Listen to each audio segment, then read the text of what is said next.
കിളി പോയാ എനിക്ക് ഇഷ്ടപ്പെട്ടില്ല. എന്താ പറ്റി? അറിയില്ല, അതായത് മാസം കാണിക്കാൻ വേണ്ടി മാസം കാണിച്ചുകൊണ്ട് പോയ കിളി തിരിച്ചു വന്നോണ്ട് ഇപ്പോഴും അത് ഷോക്കിംഗ് ആയിട്ട് ഞാൻ ഒട്ടും എക്സ്പെക്ട് ചെയ്യാതെ വന്നോണ്ട് ഇത് ഇത്രയും ഒരു അടിപൊളി പടം കാണുമ്പോൾ അത്രയ്ക്ക് ഫുള്ള് ബ്ലാക്ക് ഔട്ട് ആയിരിക്കുകയാണ്.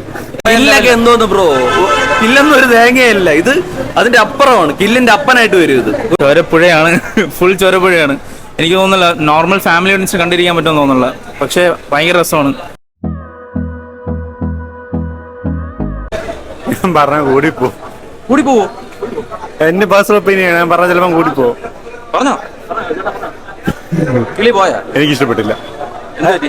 അറിയില്ല, അതായത് മാസം കാണിക്കാൻ വേണ്ടി മാസം കാണിച്ചുകൊണ്ട് ഓൾസോ വയലൻസ് മൂവിയൊക്കെ നല്ലതാ, പക്ഷെ ഒരു 80% വയലൻസ് കാണിച്ചിട്ട് എന്തൊരു കാര്യം. നമ്മൾ ഈ തമിഴിൽ പാസ്സെന്ന് പറയും, ഈ ഫാമിലിക്ക് വേണ്ടി മാത്രം കൊല വിളിച്ച് ഒരു ഇല്ല, മോട്ടീവ് ഇല്ലാത്ത പോലെ എന്തിനും വേണ്ടേ ഒരു സാധനം. പിന്നെ ഫസ്റ്റ് ഹാഫ് ഇതില്ല, ഒരു എൻഗേജിങ് ഇല്ല. സെക്കൻഡ് ഹാഫ് കുറേ സാധനങ്ങൾ എടുത്തു വെച്ച് മേക്കിംഗ് എല്ലാം കൊള്ളാം. പക്ഷെ ആ ഒരു സാധനം ഞാൻ ഇതെല്ലാം കേട്ടത്, അത് ഞാൻ പിന്നെ എന്താ പറയുക, പേഴ്സണൽ ഒപ്പീനിയാണ് എനിക്ക് പറഞ്ഞത്. പക്ഷെ കുറേ സാധനങ്ങൾ ഇഷ്ടപ്പെട്ടു, ഇല്ല ഒന്നും പറഞ്ഞില്ല. കുറേ രീതിയുണ്ട്, ഹനീഫ് അദീനെ ആണെങ്കിലും ഉണ്ണിമന്ദിരാണെങ്കിലും ലാസ്റ്റ് ഒരു ഷോട്ട് ഉണ്ട്, കുറേ സാധനങ്ങളുണ്ട് ക്ലൈമാക്സിൽ. പക്ഷെ പേഴ്സണൽ എന്താ കിളിയല്ല, എല്ലാം പോയി ഷോക്കിംഗ് ആയിട്ട് നിൽക്കുകയാണ്. എന്റെ ദൈവമേ, നമ്മൾ പലതരത്തിലുള്ള പടങ്ങൾ കണ്ടു, ജോൺ വിക്ക്, കില്ല്, അതേപോലെ പല നമ്മൾ ഒരു സിനിമകളും കണ്ടു. പക്ഷെ ഇതൊക്കെ അതിനേക്കാളും അപ്പുറം, അതിനൊക്കെ അപ്പൂപ്പന്റെ അപ്പൂപ്പനായിട്ട് വരും. അടിപൊളി പടം. ഒരു മലയാള സിനിമയിൽ നമുക്ക് ഒരിക്കലും കമ്പയർ ചെയ്യാൻ പറ്റൂല. ഒരു ഇന്ത്യൻ സിനിമയിൽ തന്നെ ബെസ്റ്റ് സിനിമ എന്ന് തന്നെ പറയാം. ഫൈറ്റ് എന്നൊക്കെ പറഞ്ഞാൽ അടിപൊളി. ഒരു ഉണ്ണിമുന്തനൊക്കെ അങ്ങയുടെ ഏറ്റവും ടോപ്പായിട്ട് ഇത് യൂസ് ചെയ്തിട്ടുള്ള പടമാണ് ഇത്. ഈ സത്യത്തിൽ ഈ സംവിധായകനിക്ക് വലിയ പ്രതീക്ഷയില്ലാതെയാണ് വന്നത്. അമ്മോ, ഇതൊക്കെ എന്ന് പറഞ്ഞാൽ ബെസ്റ്റ്. ഇതൊക്കെയാണ് യഥാർത്ഥത്തിൽ 1000 കോടി അടിക്കുന്ന സിനിമ. ചുമ്മാ തള്ളിക്കയറുന്ന പടങ്ങളല്ലേ ഇത്. അടിപൊളി എഡിറ്റിംഗ് എന്ന് പറഞ്ഞാൽ സൂപ്പർ. സ്റ്റെയർകേസ് വെച്ചുള്ള ഒരു ഫൈറ്റ് ഉണ്ട്. എന്റെ അമ്മോ, എന്തോ സിംഗിൾ ഷോട്ട് ഫൈറ്റ് ആണ്. ഒരു അരമണിക്കൂർ കഴിഞ്ഞ് പടം അങ്ങോട്ട് കൊളുത്തി കയറും, പിന്നെ നമുക്ക് തിരിഞ്ഞു നോക്കേണ്ടി വരില്ല. എന്റെ അമ്മോ, അടിപൊളി. ഇന്ത്യൻ സിനിമയുടെ ജോൺ വിക്ക് തന്നെ ആയിരിക്കും. ജോൺ വിക്ക് പോലെ. ജോൺ വിക്ക് എന്ന് പറഞ്ഞാൽ ഇത്രയും ബ്ലഡ് പാക്ക് സീനൊന്നുമില്ല, എല്ലാം കത്തി. ഇത് തോക്കല്ലേ, ഇതാണെങ്കിൽ ഫുള്ള് കത്തി തോക്ക്. എന്റെ ദൈവമേ, ഓ എല്ലാം ഇത് മനക്കടിയുള്ളവർ മാത്രം കാണണം ഈ സിനിമ. വേറെ ഇത് ഫാമിലി ആയിട്ടൊക്കെ പോയാൽ അവർ ചിലപ്പോൾ വേറെ ഛർദ്ദിക്കും, അങ്ങനത്തെ ഒരു സിനിമ. ഡിസ്റ്റർബൻസ് എന്ന് പറഞ്ഞാൽ അതിന് അങ്ങേ അറ്റം. അപ്പൊ നിങ്ങൾ കാണുന്നവര് പ്രിക്കോഷൻസ് എടുത്തിട്ട് കാണുന്നത്.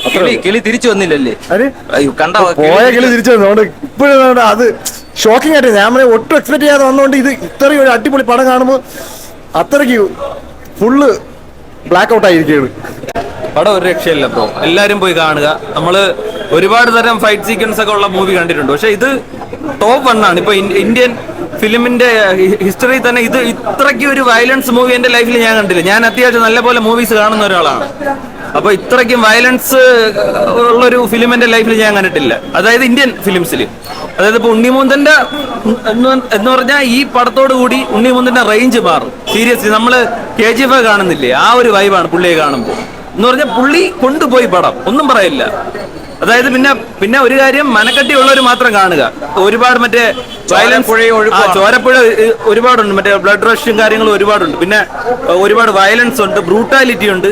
അപ്പൊ മനക്കട്ടി ഉള്ളവർ കാണുക, അല്ലെങ്കിൽ അവർക്ക് കൺട്രോൾ ചെയ്യാൻ പറ്റത്തില്ല. എന്ന് പറഞ്ഞാൽ അമ്മാതിരി സീക്വൻസ് ആണ്. നമ്മൾ ഈ മോളിവുഡ് ഇൻഡസ്ട്രിയിൽ ഇത് ഇങ്ങനെ ഒരു പടം എന്റെ ലൈഫിൽ ഞാൻ കണ്ടിട്ടില്ല.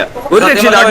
ഒരുപാട് പേര് പറയുന്നത് കില്ലിനെയൊക്കെ കടത്തി വെട്ടി കില്ലൊക്കെ എന്തോന്ന് ബ്രോ, കില്ലെന്നും ഒരു തേങ്ങയല്ല, ഇത് അതിന്റെ അപ്പുറമാണ്, കില്ലിന്റെ അപ്പനായിട്ട് വരും. ഇത് ഒരു രക്ഷയില്ല, കിട്ടില്ല പടം.